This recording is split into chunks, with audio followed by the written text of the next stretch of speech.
should listen to this again. Beast. Hi guys, and welcome on board. Welcome back to the channel. So we're back in the Baron, and what we're going to look at today is covering the basics of instrument flying. So very much IMC, instrument meteorological conditions today. We've got a cloud base overcast of 800 feet. It's not too cold, so we shouldn't have to worry about icing conditions. Temperature down here, it says about 15 degrees. And visibility of about 2 or 3 kilometers. So it's murky. Probably still getting alright on a visual landing, a visual approach, but it's going to be more about, as soon as we get airborne, we're going to be working off our instruments, and quite early on, so about the 800 foot mark, we'll be into cloud, provided it's modelled correctly on the sim. So I'm going to cover the basics of what you need to do to fly accurately in those conditions, just using sole reference to your instruments. It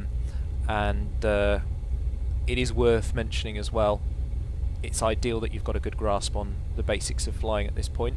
I appreciate that a lot of the time when you go straight into flying flight sims for fun, most people will go straight onto the instruments immediately, but it is usually preferable to get a grasp of visual flying first and then transition onto flying by instruments. So I'm hoping you've got good visual flying understanding before we crack on.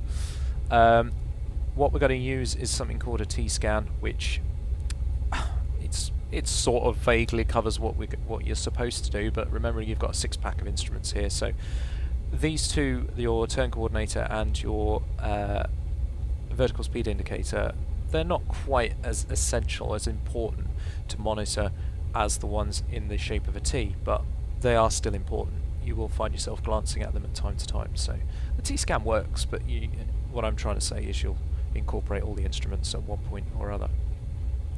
So your artificial horizon forms the epicenter, as it were, the main part of your focus, and then you'll be scanning outwards just to check periodically on all the other parameters of the aircraft. So much like if you're flying visually, where you've got your real horizon out the front, this is now taking that role over.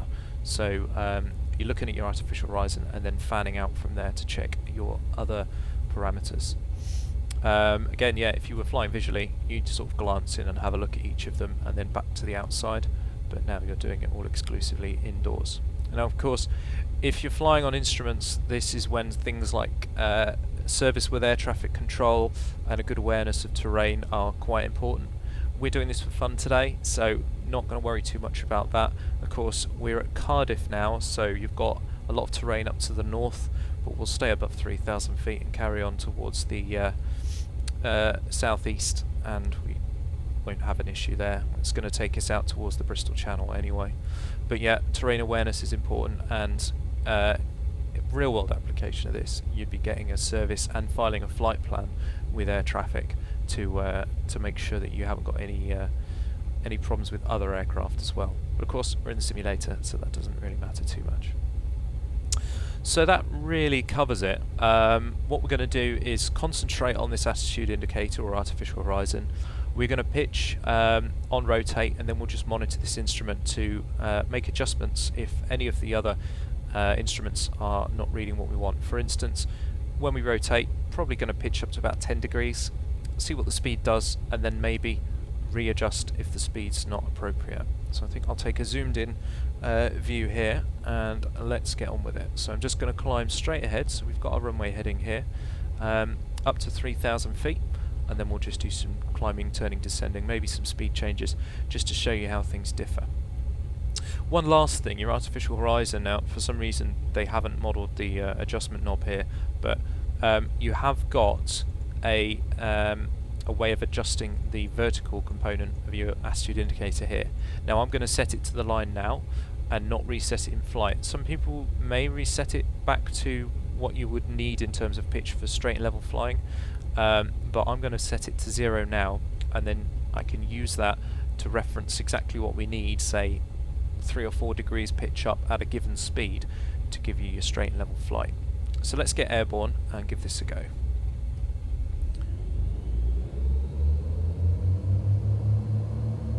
Listen to those engines. I'd love to fly one of these for real.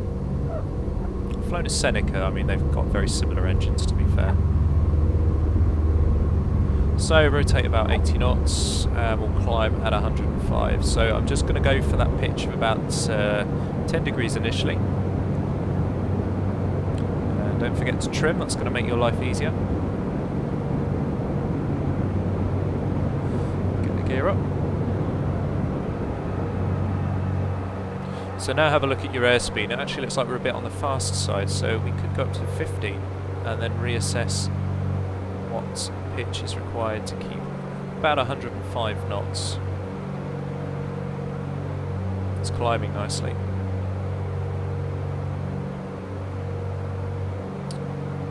And now this is where it's important to be watching those instruments implicitly, because you've got these external influencing you've got these external factors of the cloud influencing your perspective, and you can go through these layers of cloud where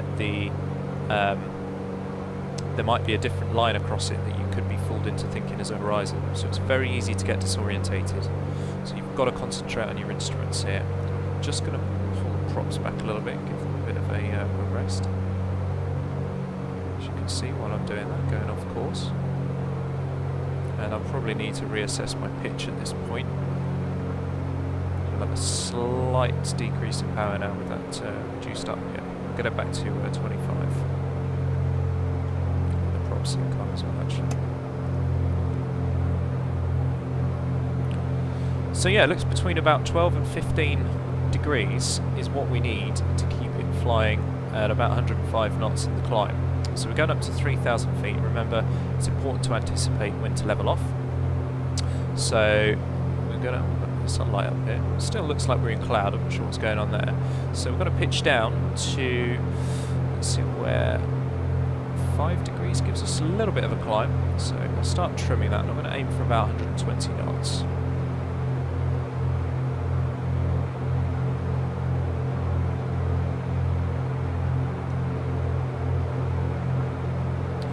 Adjusting my altitude to 3,000 feet. So trimming it, that looks to be pretty much there.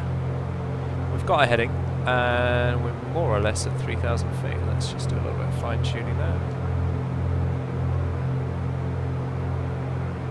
Now you've got to ignore the flight directives on this because I've not enabled it. I'm hand flying the whole thing, so of course those bars on our artificial horizon you've just got to ignore. They're just sat at the side, basically in the parked position.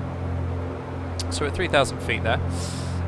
Looks like, zooming a little bit there, looks like we're about, what, maybe 2.5, 3 degrees pitch up to keep us flying pretty much level. And what I'm doing is I'm just concentrating on that attitude indicator and then fanning out. So we've got just checking our altitude, our speed, everything like that. And our vertical speed indicator has a delay to it, so don't forget when you're making adjustments to that, you'll need to slightly correct using the attitude, the artificial horizon or attitude indicator, and then see what that gives you on the instrument, the vertical speed indicator. It's looking good though.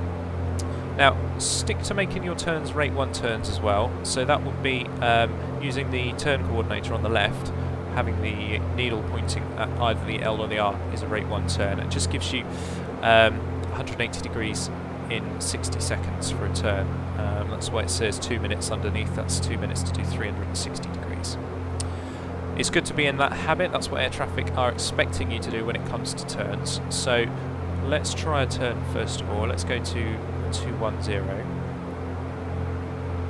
And again, just watching my artificial horizon, I'm going to bank over and just see what it takes to give us a rate 1 turn. It looks like about 20 degrees, does it?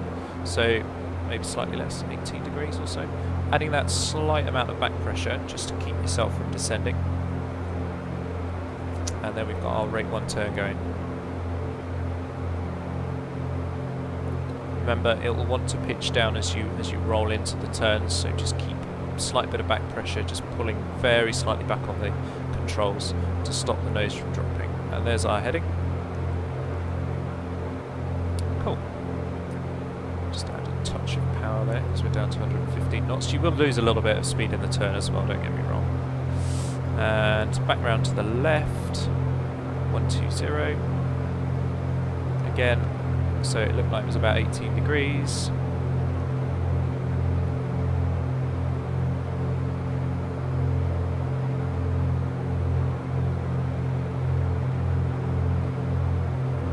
almost got to pitch to about 5 degrees to get it to the right amount of back pressure, just to keep it from descending in the turn.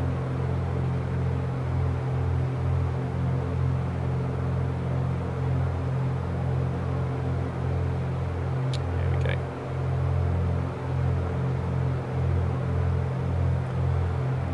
Cool. Just check what my temperature is, it should be fine. Yeah, it's about 10 degrees, that's fine. Right, so that's really the turning aspect of it. Let's just go with climb and descent. Now, it's good to know where you're starting from. This is why I haven't moved the horizontal, the vertical aspects. Let me correct myself. This is why I haven't moved the artificial horizon vertically at all. I've left it set to that 0 degrees when we're on the ground. So we can see that we're about 4 degrees at the moment to fly level. So if I wanted to start a climb now, let's say we're going to go up to 3,500 feet, obviously set the power first. I'm going to just pitch up by adding 5 degrees and see what that gives me. So around 9 degrees, and see how that's holding with your speed. That should more or less keep you at the same speed you were at originally, so more of a sort of cruise climb. And it looks like it actually. It looks like the speed's not really changed at all. We're getting about 1,500 feet per minute climb. So we'll level off at 3.5, just gone over a little bit. Just come down a little bit again.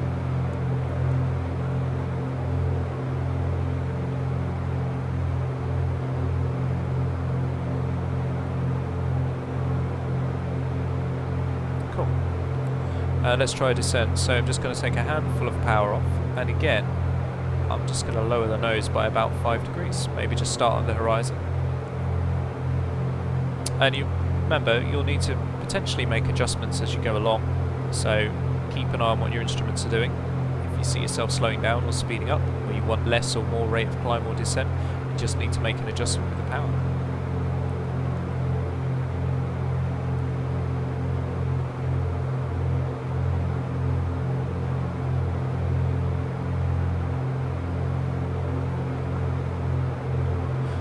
And it's ideal to actually anticipate your levelling off, so nice and smoothly at about 10% of your rate of climb or rate of descent, you want to start levelling off. So we were descending at about 700 to 800 feet per minute then, so I just started to think about levelling off at about 70 or 80 feet to go. And that's more or less covered it. So there we go, that's pretty much everything. What I will just show you now as well is what to do when you want to manage different airspeeds. So we've actually got about 125 knots in this power setting. So what if I want to slow down? Well, you should hopefully know that as you slow down, you're going to require more back pressure to keep yourself from descending.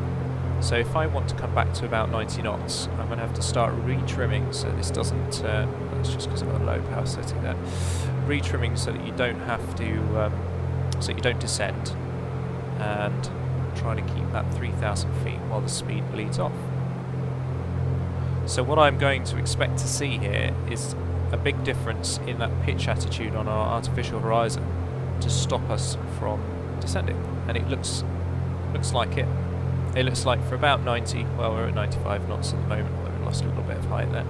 Just push it up slightly. We're about 10 degrees, look. Just check that power a little bit. And I'm just adding quite a bit of nose up trim to keep it from descending. But that seems to be about there. So now we're at 10 degrees of pitch, so just for that change of about 30 knots, we've had to pitch up another 5 degrees to stop it from descending. And let's try the same at a higher speed. So I'm going to push the power forward now, and I'm going to try and stop the aircraft from climbing, and at the same time I'm going to trim.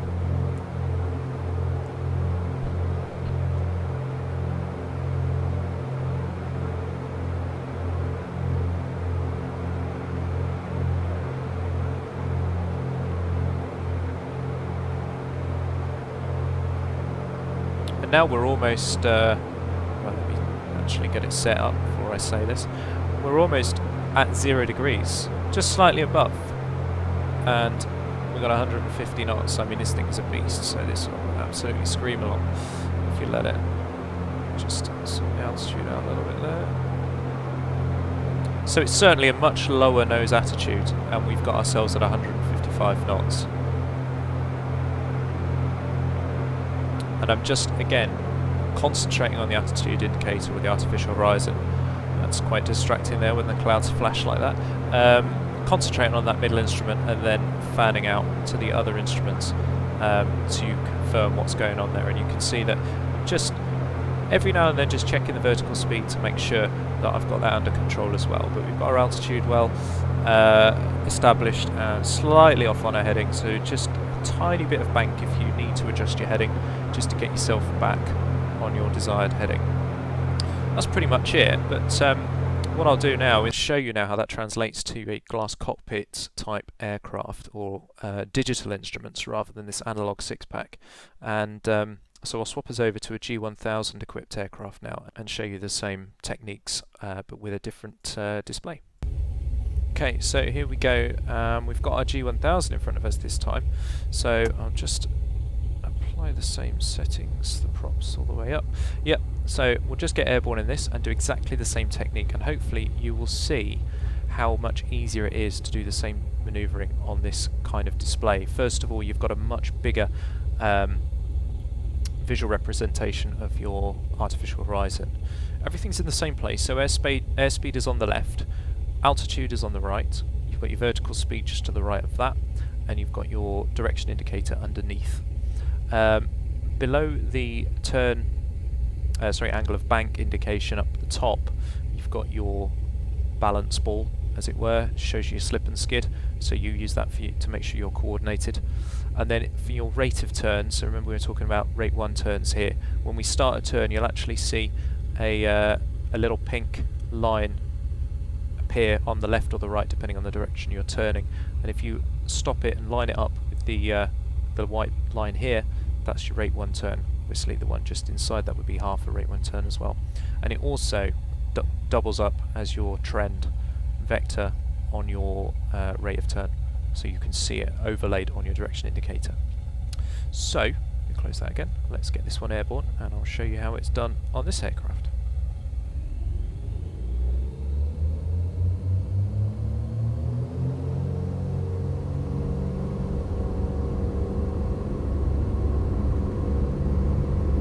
So again, about 80 knots to rotate. And then now, because we know what it takes for the rate of climb, we'll just pitch straight up to about 15 degrees, and that should, get the trim on now as well, it should give us about 105 knots. Just slightly under it looks like. Get a bit of rudder trim going on there.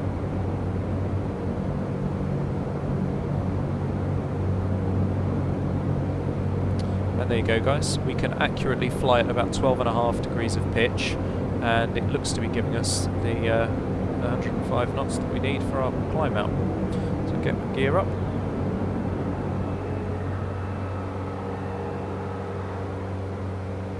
And we're into the cloud again, we're up to 3,000 feet again on this one. So I'll keep the climb going, and I'll give the engine a little bit less work to do.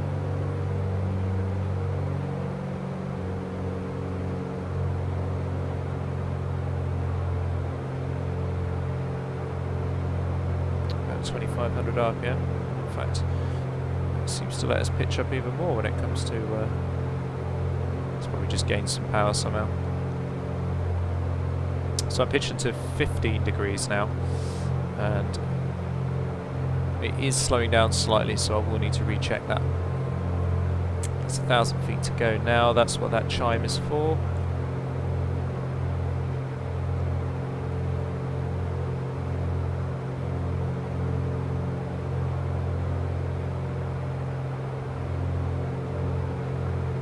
So again, our rate of climb is on the right there. You can see we're doing about 1450 feet per minute in the climb.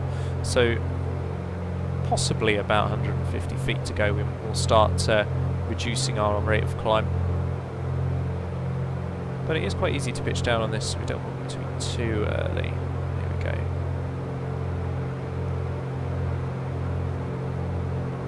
And we're going to pitch again to about 5 degrees. Start reducing the power, and we'll trim.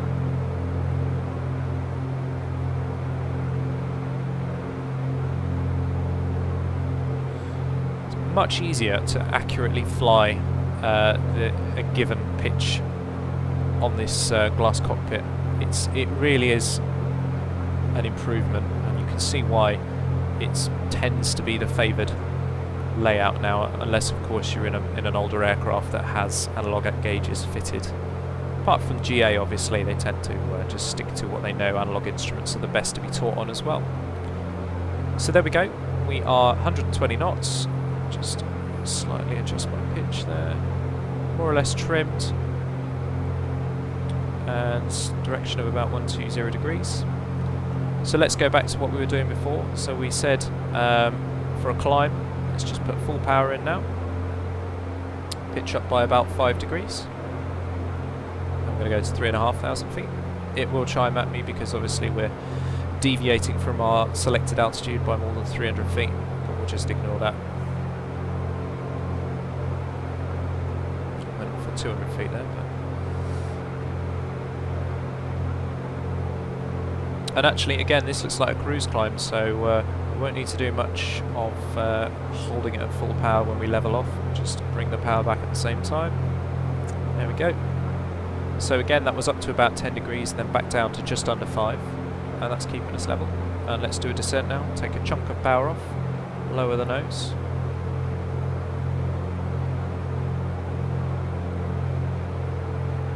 Looks to be about 1 or 2 degrees for a decent descent. We've got that amount of power, seems to give us about 600 or 700 feet per minute descent, which is quite manageable.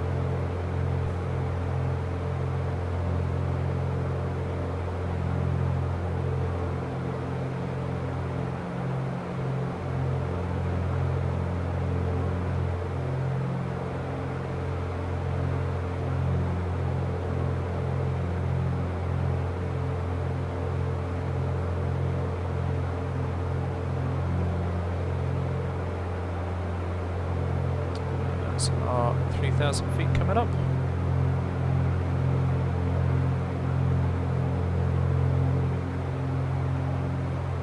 What I actually did there was I pitched up before I started, I delayed on adding power just to get the speed back to 120 knots. And there we go. And let's try a heading change here. It's going to be difficult holding this control while I'm changing the heading bug. Try and keep ourselves from doing something silly. There we go. Okay, so 90 degrees left. Now, can you see that pink line just above the direction indicator? That's our rate 1 turn. So again, it looks like about 20 degrees at bank, about 15 or between 15 and 20, and that gives us our rate 1 turn. A little bit of back pressure. As I mentioned before, you'll find that this is quite an important rate of turn, as when you are flying under instrument conditions, using or talking to air traffic, most turns are expected to be rate 1, unless obviously you've got to do a rapid turn to get out of someone's way. So that's a rate 1 turn to the left. I'm trying to do this with one hand.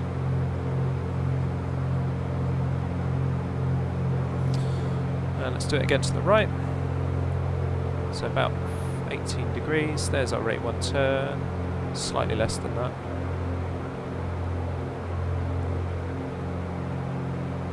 Trimming is essential with all of this type of flying. If you're not putting it into trim, it's going to make your life a lot harder. So make sure you've got that pitch trim set, so that all you need to do when you're actually in a turn, I wouldn't retrim the pitch in the turn, just keep it where it was before. You just need to add a very slight touch of back pressure, and then as you roll out the turn, you just take that back pressure out. There we go. And that's pretty much it. So that's really the essentials of flying both on an analog system and this digital Garmin setup with instrument conditions, and using your instrument flight rules, just concentrating on those instruments ahead of you and not looking out the window. Now obviously early days, you're taught heavily on flying outside the window, and it's very important that you do so to keep your eyes out to look for any other aircraft or any hazards that might be ahead of you. It's very important then that anyone who uses the simulators to progress towards actual flying for real realises that the instruments aren't the be-all and end-all for your information gathering. You've got to concentrate looking out the window. I hope this helps you all a little bit further towards your ability to fly, certainly hand flying on instruments, and it is a very challenging thing, so good luck to anyone who wants to try it, but you've earned a lot of respect from me if you do, because it is it takes a lot of concentration, but it is something that's definitely worth practicing. Pause it now, those strobes are quite bright. I hope you've enjoyed this video. Thanks for watching us today, and please again do like and subscribe the channel. We hope to see you again in the next video. Thanks guys.